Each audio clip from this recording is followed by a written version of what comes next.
حضرت عمر فاروق رضی اللہ تعالی عنہ، آپ نے جس گستاخ کو قتل کیا تھا کہ جب ایک منافق اور یہودی اپنا فیصلہ ہمارے آقا صلی اللہ علیہ وسلم کی بارگاہ عالیہ میں لے کر گئے تھے، اور منافق جھوٹا تھا اور یہودی سچا تھا،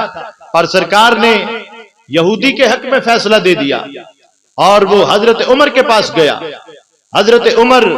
رضی اللہ تعالیٰ عنہ سمجھ گئے کہ یہ رسول اللہ صلی اللہ علیہ وسلم سے بغض رکھتا ہے، اور اس بنیاد پر یہ واپس آیا ہے کہ شاید حضرت عمر میرے حق میں فیصلہ کرے گے، تو آپ نے اس کا سر تن سے جدا کر دیا اور اس بات کو واضح کر دیا کہ جو سرکار کا فیصلہ نہ مانے اس کا فیصلہ عمر کی تلوار کرتی ہے رضی اللہ تعالی عنہ۔ کہ بعد گستاخی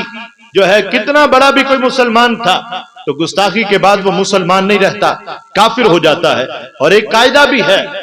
کہ بندہ اگر ہائی کورٹ سے مقدمہ ہار جائے تو پھر سپریم کورٹ جاتا ہے، اور اگر سپریم کورٹ سے ہار جائے تو پھر ہائی کورٹ میں آنے کا کوئی مقصد نہیں بنتا، تو اگر وہ آئے تو اسے بے وقوفی کہا جائے گا۔ تو جب رسول اللہ صلی اللہ علیہ وسلم نے اس کے بارے میں فیصلہ کر دیا تھا تو حضرت عمر کے پاس آنے کا کوئی مقصد نہیں بنتا تھا۔ تو حضرت عمر رضی اللہ تعالی عنہ آپ نے فرمایا کہ جو سرکار کا فیصلہ نہ مانے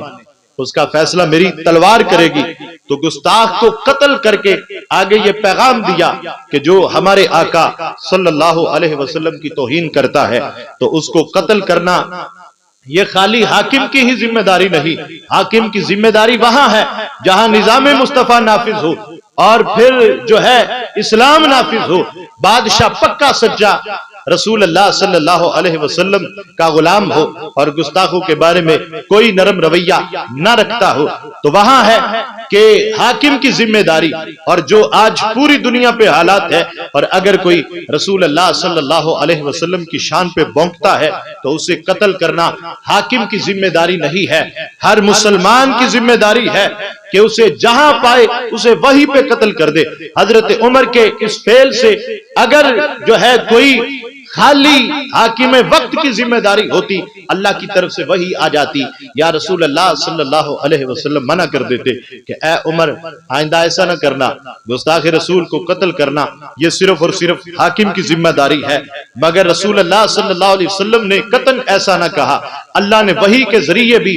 جو ہے حضرت عمر کو روکا نہیں بلکہ ان کی تائید کی ہے، اور ان کی جو ہے اللہ رب العالمین نے تعریف فرمائی ہے۔ تو حضرت عمر فاروق نے اس بات کو واضح کر دیا، گستاخ رسول کے بارے میں کوئی دو رائے نہیں ہے، اس کی سزا صرف اور صرف موت ہے۔ اگر کوئی سرکار کی توہین کرتا ہے تو ہر مسلمان اپنا حق ادا کرے، رسول اللہ صلی اللہ علیہ وسلم سے پکی سچی محبت کا ثبوت دے، چاہے کوئی پارلیمنٹ کے اندر بیٹھا ہے، چاہے کوئی باہر ہے، کوئی عام آدمی ہے، کوئی اگر پارلیمنٹ میں ہے، کوئی اگر محراب کے اندر ہے، خواہ کوئی حاکم ہے یا عام بندہ ہے،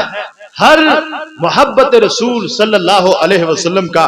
دعوے دار جو ہے وہ اگر دنیا کے کسی بھی کونے میں گستاخ کو پائے، چاہے ہند کے اندر کوئی کتیا بونک رہی ہو، یا فرانس کے اندر کوئی سرکار کی شان میں توہین کرتا ہے، یا کوئی ہالینڈ کے اندر ہے یا ڈنمارک کے اندر ہے، ان کا سر تن سے جدا کر کے زمین کو پاک کرے، کیونکہ یہ سرکار کی توہین کر کے اس قدر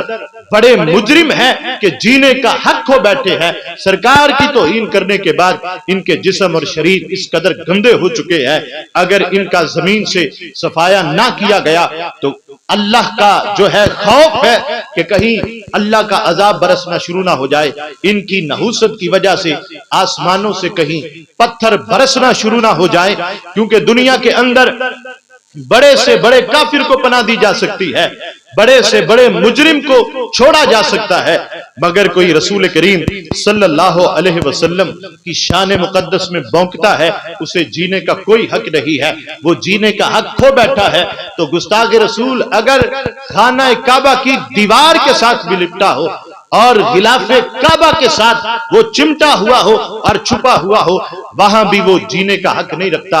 اور گستاخوں کا ایک ہی اس کی سزا ہے جو رسول اللہ صلی اللہ علیہ وسلم نے خود فرمایا، من سب نبیا فاقتلوہ، قیامت تک جو میرے بارے میں الٹی بات کرتا ہے اسے کاٹ کے رکھ دو۔ کیوں؟ یہ ہے ایمان کا تقاضا۔ اگر ان کا قتل عام نہ کیا جائے گستاخوں کا تو پھر